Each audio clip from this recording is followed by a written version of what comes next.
And then the doctor comes in, Dr Jo Venglos. Yeah. What was your first take at him? Strange. Was he a strange guy? Clever guy. Unbelievable. Doctor, yeah, unbelievably. But when you hear of a doctor coming in to be a manager of a football club, it's like, well, okay, how does that work? And the really nice guy, you know, way out there in terms of his methods. You know, he had us running around the training pitch, holding our breath, in terms of, you know, this will help with your breathing and your respiratory and all this. And we were like, whoa, we were running around holding our breath, and we had to try and hold it for as long as we could. And you were running around going, and it was just a bit weird. You know, it was just a bit strange. How would you like to play? Would you like used to play? Yeah, but we'd gone from having a real connection with Vim and embracing the way he was and his style and really getting it to Dr Jo, who we'd call him by, and it didn't happen. It just didn't happen. Did he allow the Tuesdays, or was that finished? No, not really. Nah. Maybe that's one of the reasons why. You know, he didn't take too fondly of them. Aye, you know, okay. He would have even asked him to come if he wanted to, but no, it didn't happen. There was few highlights that year for Celtic, but you scored an absolute ripper at Ibrox. Yeah, it's probably. Where did that come from? I don't know. Probably me when I was a younger striker. You know, pull one out the locker. Did they curl it into the top corner? Was it not a strike? Was it a strike? A bit of both. I had a bit of everything. What? Yeah, from the edge of the box in the corner. I thought it was sophisticated and Plymouth Argyle. A bit of Plymouth Argyle. Yeah, there was a little bit on it. That was my favourite goal. Cool. At Celtic, was it? Yeah. Or your career, no? Oh, one of both actually. You know, to score at Ibrox, and I think I ran away actually like that, didn't I? At that time, I think it was just the same, pleasing. I think we drew it 2-2. Yeah, that was probably my favourite goal at Celtic. You know, yeah, not bad. And then 1999, you get your scare. Yeah, obviously comes out the blue. We'd just been beaten by Rangers, I think, in the Scottish Cup. I think Rod Wallace scored late on, and I was one of the chosen ones for a drug test at the end. Little, obviously, do I know that it was going to lead to what happened after it. People now, when I look back and go, wow, how unlucky were you? But it was the complete opposite. It was how lucky was I? You know, because if I wouldn't have been picked to have a drug test or a urine test, then God knows what would have happened. I got a phone call about 4 or 5 weeks later off the dock at Celtic, Jack Mulhern. He was a great guy. And I was on the golf course with my friend, Mark Seagraves, who I played with at Bolton. And we were just, I think we were only maybe on the 8th hole. So Jack rings me, Alan, how are you? I said, yeah, I'm good, thanks. He said, can you speak? I said, well, I'm on the golf course, but yeah.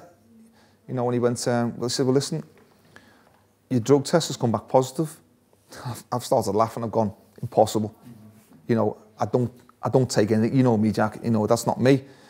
And he went, I know that. He said, but, he said, well, it's come back positive as in what you're producing is normally only found in pregnant women.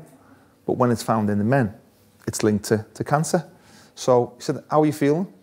I said, well, before you said that, I was feeling great. I said, so he went, no, in general, said, you don't feel fatigued, anything like that. I said, no, I said, I feel great, normal.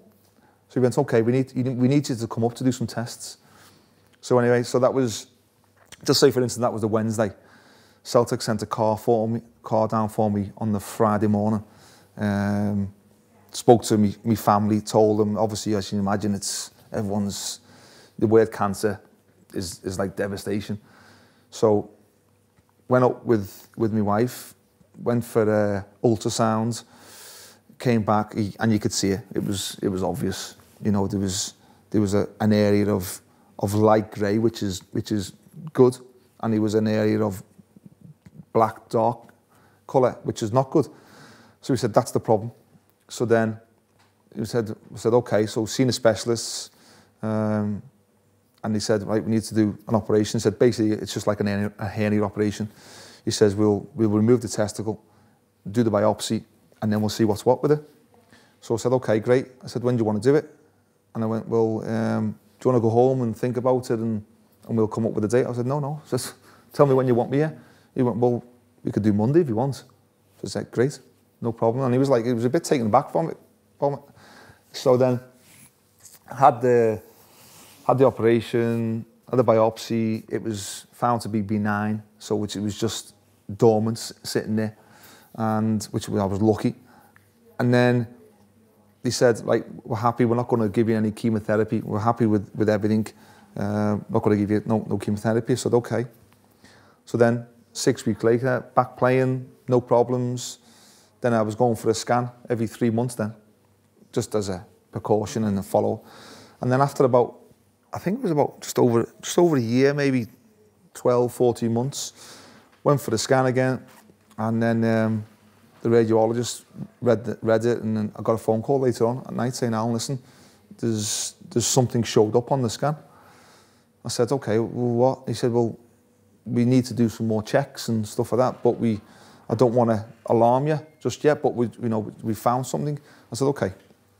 So then, next minute, went into the hospital, and then I had about 3 or 4 specialists at the table and said, right, we've spoken to all the top specialists about it. It says, and we think there's a tumour at the base of your spine. It's probably like the size of a pea at the moment. We want to go in and we want to give you chemotherapy and try and attack it there. And then what we'll do, we'll give you the courses. We intend on giving you 4 courses to start off, but we'll monitor after each one. And if it'll do 3 things. It'll either reduce it in size, it will slow the growth, or it will completely obliterate it. So I've said, okay. So anyway, I had the chemotherapy. Doctor said, okay, you ready? I said, yeah, fire away. Whenever you want me in, I'm in. So that was, my first one was over 3 days, which was quite intense, but I didn't feel the effects of it. And I'm thinking, okay, no, it wasn't too bad, but I know it can be horrendous for some people. And probably the fact that I was a sports person probably helped me, deal with it probably better, because I was fitter and stuff like that.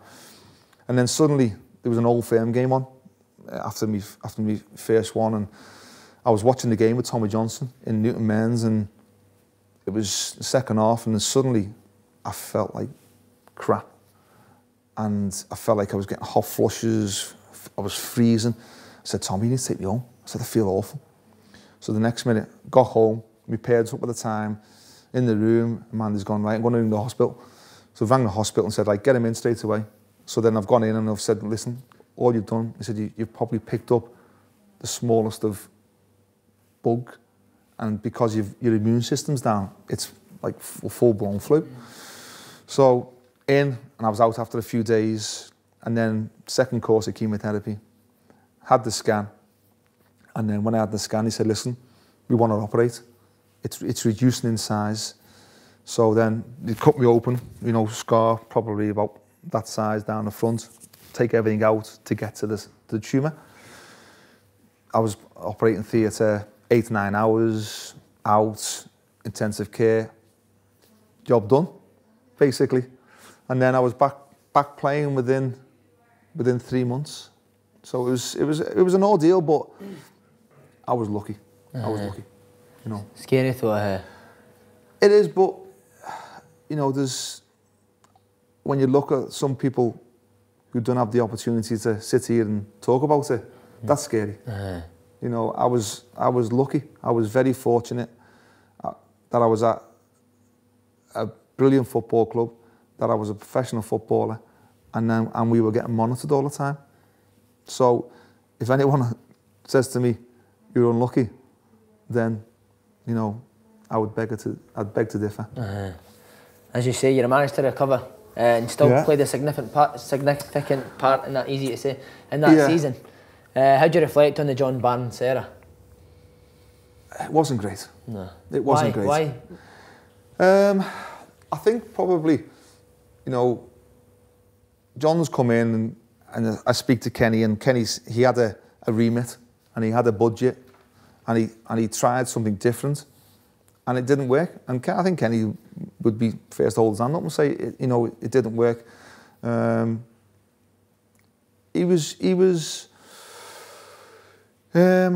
think John had probably not got over the fact from being a player to a manager that quick, and we felt as if there was just he didn't trust us. You know, there was an incident early on in pre-season where we went to a hotel, and the hotel was fine. It was very basic. Pre-season times you find that it was more about the training and the elements, and the food at the hotel was really poor. You know, and we wanted to try and get some decent food into us to try and refuel so that we could go on the following day and train well. So there was a restaurant in the town which was only 2 or 3 minutes away in a taxi. So we went to dinner. We never ate. There was about 6 or 7 of us, and we waited till everybody was allowed to leave, and then we left and we went into town and we bought our own food, our own pasta. And the next minute, John comes diving in with Eric Black, and we'd at the table and we were just about to eat, and I had a Coke. I think there was Craig Bailey, Tommy Johnson, Jackie, Darren Jackson. Tommy had a lemonade, and I can assure you, on my kids' lives, we weren't drinking. You know, and then John's come in and he just leaned over Tommy and grabbed Tommy's drink and gone, "Can I have a bit, Tommy?" And he'd already tasted it before they even said it, because he thought we were drinking. And from that day onwards, it just seemed to go downwards, you know. And we thought, John, for me, he'd give the forward players and everything, he'd give them a license to basically do what they want. And we'd come from being a team, and then suddenly you've got like the likes of your Al Berkoviches and stuff like that being told to, well, you can attack, express yourself in the final third, do what you want. And then when I've got the ball, just jog back into position. And we're like, as defenders and midfield players of the team, jog back into position. You know, get your butt back in there as quick as you can. And it just felt as if it was them and us. And it created something which wasn't great. See, with managers, you are a manager. Yeah. Is personality everything, do you think? I think it's a big part. I think man management's even bigger. I think you'd have to be able to manage the players in the right way. I think you have to understand them. I think sometimes you have to try and get in. You become like psychologists, because you can't treat everybody the same. You have to give some a little bit more rope. You have to tighten the rope on a few players.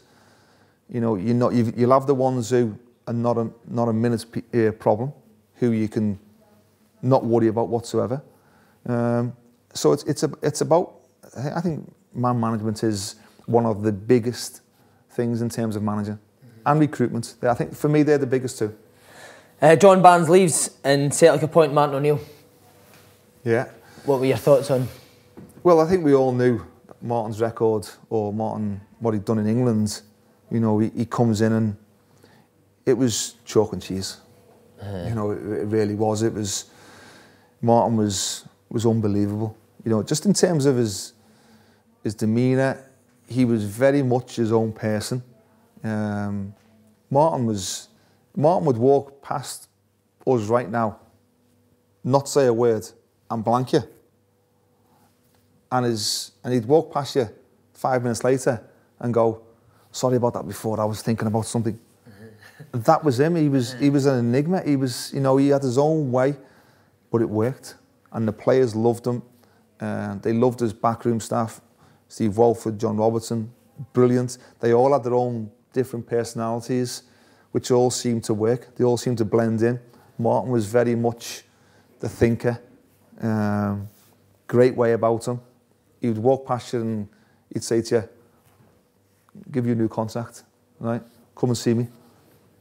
And then not say nothing for another 2 months, and you're thinking, oh, what have I done? What have I done wrong? And then following week you go, that contract's on my table, it's been sitting there for 6 weeks. Just come and see me when you're ready. And that was the way he was, you know. And I wouldn't. There's not many players that would have a bad word to say about Martin. You won the treble that year, your last year at Celtic. Yeah. Good way to finish off your career at Celtic. It was a good way. I would have loved to have played more of a part in it. But I think I won more that season than the treble. You know, because of what I'd been through. Yeah. You know, as if I'd won the quadruple.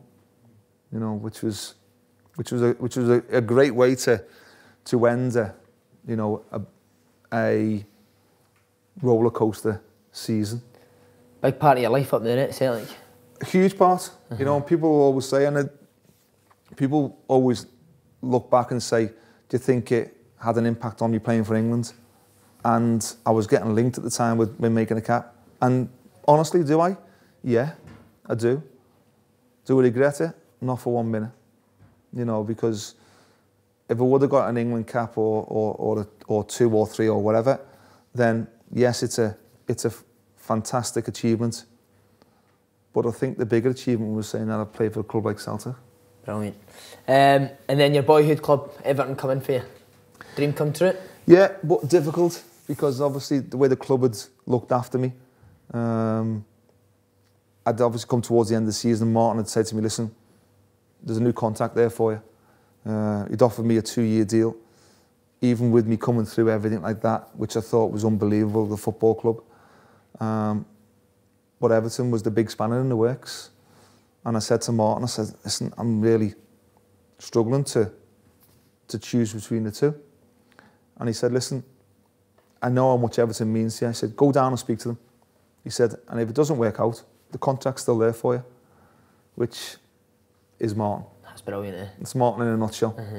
He just had a way about him, a knack about him. And I go down and I speak to Walter Smith, and the layer of playing for me boyhood team was just too much to turn down in the end, you know. And it was a dream that I'd wanted to do, you know, for an awful long time, and I thought I'd missed it. If I'm being honest, I thought that it had gone, you know, but no. And then I ended up spending 7 years, 6, 7 years there. How was Walter Smith? He was great, you know. He was as a person, great man. A great man. You know, he was a proper manager. Great with the players. Ruthless when he needs to be. One that you don't get into an argument with. Did you ever? No. Yeah. I wasn't that daft. I'd seen him, you know, blow the top a few times. And when Walter blows, it's got to be something serious for him to blow. Normally, a very calm and collected person. I think with Walter when he was there, you know, you probably didn't see Walter as a manager and what he could do. I think is that because Walter had to, you know, probably feel the brunt of where Everton were at that time from a financial point of view. You know, it was as if Walter was always trying to put fires out, you know, in terms of his transfers, his budget, wheeling and dealing. You know, Walter wanted to obviously bring in a certain type of player that he'd identified to move the club forward, but always felt, I think, sometimes as if no matter what he did, he'd come up against a brick wall. And I think he had a good relationship with the board there, but I think it was probably coming from Rangers and being a dominant and powerful enterprise to go into Everton and probably getting told no and no and no was a difficult period for him. It would have been a difficult period for any manager coming in to Everton at that time. Was Gazza in there with him? Gazza was there. How was he? Madman. Brilliant. Funny. Just a brilliant bloke. I actually, for Gazza, you know, we all know Gazza's got a heart of gold, and he's the one that everybody loves. He's like the nation's favourite footballer, Gazza, as I look at him, you know. But it was a shame to see him the way he was, you know, type of thing. I'll always say I had the privilege of playing with Gazza, but I didn't have the privilege of playing with him when he was in his prime. You know, had he gone a bit then? He was starting to, you know, to come towards the end of his career. Still see moments of magic, but not all magic. Because for me, Gazza was magic. You know, one of the best players I've seen and probably played against. But a heart of gold. Ever on the receiving end of a prank on it? Yeah. We've had, you know, Gazza was, in terms of his personality, he was unbelievable. What sort of stuff would he do? There was one time where we'd, he loved his fishing, Gazza. So he used to go away with Jimmy, and there used to be a kit man at Everton called Flannel, and he used to always go fishing, keep him occupied basically. Yeah, you know, if you occupy him, he's out of trouble. So he'd go fishing, and he'd come back one day with these big salmons.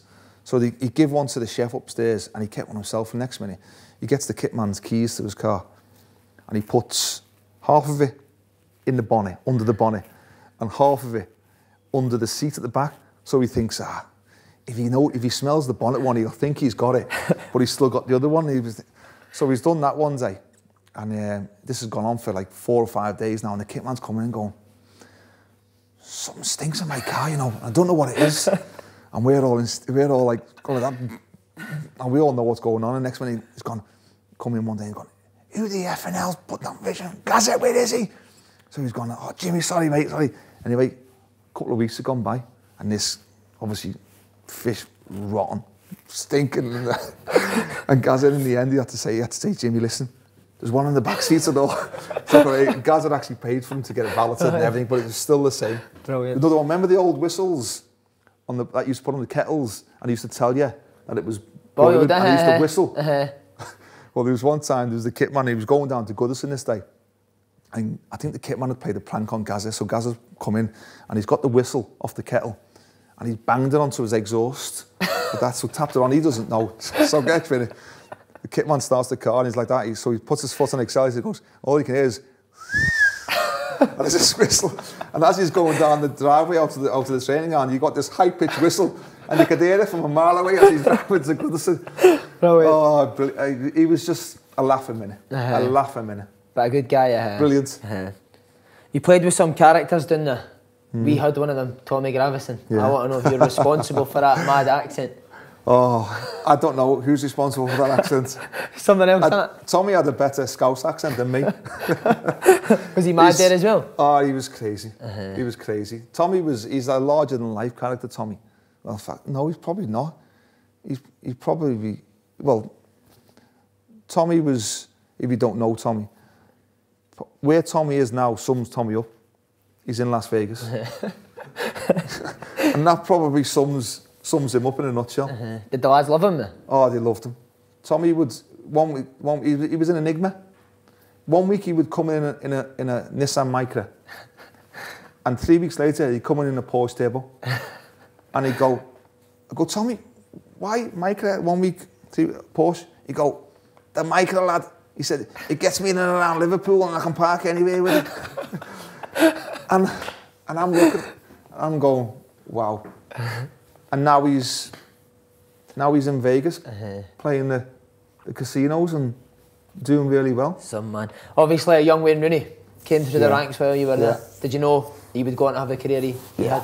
He was unbelievable. The best I've ever experienced. You know, I think Wayne started training with us when he was 16. We'd heard about him when he was 14. He was playing for the under-18s at 14. Wow.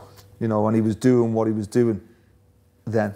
And he came to us, I think, towards the end of one season because he didn't want to move him up too quick. And he come onto the training pitch and he was a very sheepish little bull, basically. That's the best way to describe him. And he was in awe of all us because, you know, we were like his heroes. I don't know why. You know, when he walks onto the pitch and he's got that swagger, but you know, he's obviously confident lad. And then we're training, and then I was marking him at times in the training, and then obviously not. And then you look at him and go, well, this kid's got a bit, you know, and he was doing things that he shouldn't have been doing. His movements, his awareness, his strength, you know, he was 16, but was physically a man. You know, he was special. Would you put one on him and try to tough him up? Yeah. And would you take it? It just, like you would hitting a wall, you just bounce off him. You know, there's obviously a few times where you catch him, but not once would he shake it. You know, he had everything. Wayne was one of them players, and not many people can do this. He could play any position, and would be very good in them positions, just because his attributes. You know, he'd be the first on the training pitch every day, bag of balls over his shoulder, and then he'd be out there and he'd be clipping balls from the halfway line onto the crossbar, on the edge of the box. And then he'd always, 15 minutes before training, 20 minutes before training, he'd get the gloves on because he fancied himself as a keeper and all, and he'd be next minute the cat. We called him the cat because he'd be plucking balls out of the top corner. Brilliant. And like we're looking at him going, oh, what's he doing? You know, he's going to get hit before he trains. But you know, I got on really well with him. I like become a little bit of a father figure to him. You know, I used to take him home from training afterwards, and you know, look after him that way, and you know, got on great with him, and you know, he become a friend. But special player. Is he a shy lad? Because he comes across that way. Yeah, he's probably camera shy, but he knows exactly what he wants. You know, if you speak to him away from the cameras, and if you were a teammate, he's a very clear and focused individual. You know, no one would stand in his way. He knows where he's going, and if you're in the way, be prepared to get knocked out the way. You went into management yourself with Hibs, your first job. What was the expectations for Hibs that first year? Obviously, Rangers and Hearts were in the league as well. Probably stability was the one, because it was, you know, it had gone through a relegation the previous season. There was a lot of turmoil and a lot of animosity around the club at the time. I think there was a lot of towards the chairman, a lot of fans wanting a takeover, wanting to leave. We felt as if there was big bridges to build in terms of the relationship towards the fans and the club. It was very much a us and them type of feeling, which we felt, and Leanne was really, well, she was fantastic, to be honest, with me and George, in terms of trying to help get the fans back on board and feel as if it was their club rather than anything else. And we slowly but surely started to build. It was a total transformation. You know, I went in there and I had 9 players, you know, and we had to try and be competitive and build a promotion-winning team, which I think if anyone's being honest, it was never going to happen. You know, in that first season. See what you say there, we only had 9 players. Did that not put you off the job a wee bit? Or were you just desperate to get out? I was ready for management. You know, I was doing the 23s at Everton and I loved it, but it was as if it just whetted my appetite even more to feel as if I was ready to make that step. You'd have 9 players, but obviously you know it's going to have to change and you have to build a squad. The good thing for me at the time was that I was able to put my stamp on that squad, because it was going to be, it wasn't as if you were inheriting 26 players and you're having to try and get rid of a lot of them, you know, and that becomes difficult. So first season we did okay. Second season we obviously expected to put up more of a challenge. Hearts, you know, they romped the league in the first year. Our biggest threat was going to be Rangers in the second year, and we knew deep down it was going to be an uphill battle in terms of their budget. They'd got their act together a little bit by bringing in Mark Warburton. They'd brought in a few players, so we knew it was going to be difficult. As you say, the second season it was you and Rangers going for the title. Yeah. Conte and Mourinho are now copying Warburton and Stubbs. Did that war of words, did that motivate you even more? Yeah, Mark seemed to take the bait a little bit with me on a few occasions, so I thought, well, if he's going to take it, I might as well carry it on a little bit. You know, and he didn't like me referencing to the budget on occasions. I think probably the bit that started it was the fact early on in the season with Scott Allen, when they tried to come in for him. And I think timing is everything. And not to say that if I'm in management, I would have done anything like that in the future, as in terms to buy an opposition player from the team. But I think there was more to it from that. And then when I rang Mark personally and spoke to him about it and said, listen, it ain't happening. Forget it. So, you know, how did he take that? Mark tried to say he didn't really know how the club was working, and it was upstairs it was coming from, which that was Mark's version of the events. You know, it certainly wasn't mine. And I said to him, listen, out of respect, it ain't happening. I can assure you. I've spoken to the club, and if Scott Allen leaves, I'll be leaving. That's how much I know for a fact it ain't going to happen. And they came back in, and then he came back in again, which I thought was disrespectful. I rang him the second time. There was never going to be a third time, because for me, he'd stepped over that manager respectfulness. You achieved probably the greatest result in Hibs' history, winning the Scottish Cup against Rangers. What was your memories of that game? Well, the players did. You know, I was part of it, but the players, you know, were the ones who achieved it. I knew they could achieve it. You know, I think I'd done a few press conferences earlier in that season, and we had the opportunity of doing a treble at one point in that season, and people scoffed at it. You know, and I could see a little smirk on some of the press guys that were in the press conferences to say, yeah, good one. We've got to the final, and we should have won the League Cup against Ross County. We got to the Scottish Cup final, and then it all caught up with us in the end in terms of the league. If we would have had a bigger squad, then we would have won the league. I have no doubt about that. You know, but we were asking the same players to keep producing week in and week out, and you know, we needed to give them a break, but we couldn't really. So for me, it was just a reward of all the hard work that they did. You know, we'd lost to Falkirk in the playoffs through a poor decision, to be honest, at Easter Road, which was to make it 3-1 going on 4-1, because we were way on top at the time. And then we obviously lost to an injury time goal at Falkirk, which, you know, we were prepared to go into extra time, and it was one of them where if you want to feel sorry for yourself, that was the time to feel sorry for yourself. You know, but we weren't about that. You know, we'd had a lot of mud thrown at us in terms of Hibs as a club.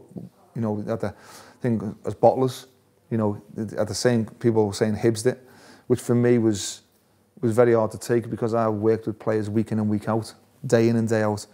You know, when you see the effort and the type of characters they are, you know, I thought that was very disrespectful. I can see why they've said it. You know, press have a job to do, but I thought it was disrespectful. So to actually finish the season on a high, you know, it was one where you look back and you go into the press room at the end of the game and you look at everyone who questioned people's character, people's bottle, and you look at them with a big cheesy grin on your face and go, what are you going to say now?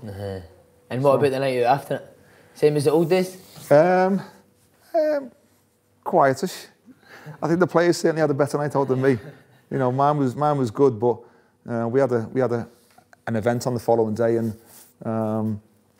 it's fair to say that some of them hadn't been home or to bed, which they deserved it. I've got no gripe to bear about that. You know, I'm surprised some of them only went out for a couple of days. How's that feeling different for winning someone as a player to a manager? As a manager, you feel a lot more